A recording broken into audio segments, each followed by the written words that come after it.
Proportions. Basically, they are equations stating that two ratios or rates are equal.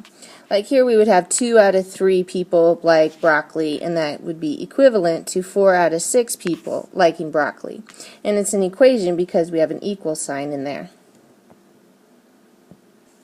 Another special thing about proportions is that the cross products are equal. So basically your diagonals here, like we would have 2 times 8, which is 16, and that would be equal to the other diagonal of 4 times 4, also 16. And sometimes we tend to call this the butterfly method just to help us remember the process here. So knowing that the cross products are equal, we can solve for a missing number, our variable x. So I know I need to have x in my equation. I'm just going to start with that. So I'm going to have 20 times x. It's nice to have the x on the left-hand side of your equation. And then we also do the other diagonal, so 4 times 7.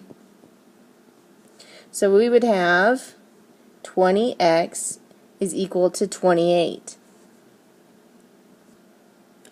Then to undo multiplying, the inverse is to divide. So we divide by 20, which leaves us with 1x, which is just x.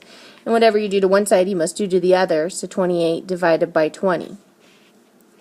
Now that looks like an improper fraction to me, so I'm just going to divide 28 by 20. It goes in there once with 8 left over, and that would be 8 over 20, which would simplify then. So we have a final answer of 1 and 2/5.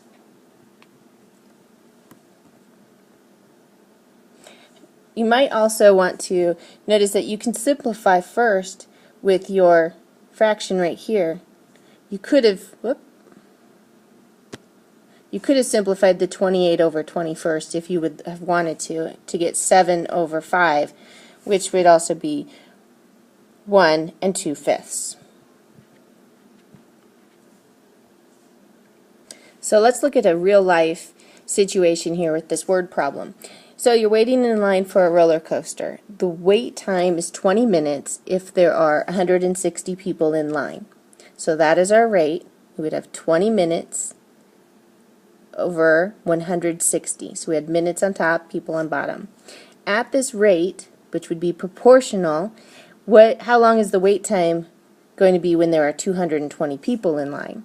So we had 160 as the people down below in the denominator, so 220 will also be in the denominator. And we don't know how long the wait time is, so we use x.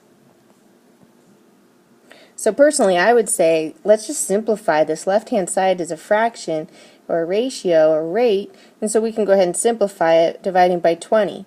And we would get 1 over 8. And that's going to be equal to x over 220. Okay, now we can solve for x. So I have 8 times x, and that's going to be equal to the other diagonal of 220 times 1, which would be just 220. The inverse of multiply here would be to divide, so we divide by 8 on both sides, and that gives us x equals, now 220 divided by 8 is 27.5, oops, I put 27.5 or 27.5 minutes, because we were solving for minutes.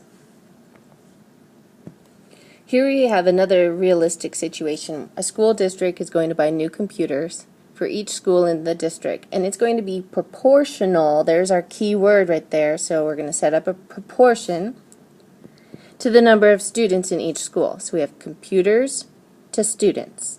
So they're buying 18 new computers for 450 students. Okay, let's go ahead and pause the video and you finish and solve for how many computers the district's going to approve for this second school. Remember to pause.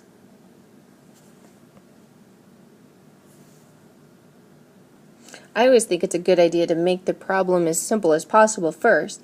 So let's make it less complicated by simplifying. So I divided by 2, a common factor of 2, and then saw another common factor of 9. So we would end up with this 1 over 25 is equal to x over 650.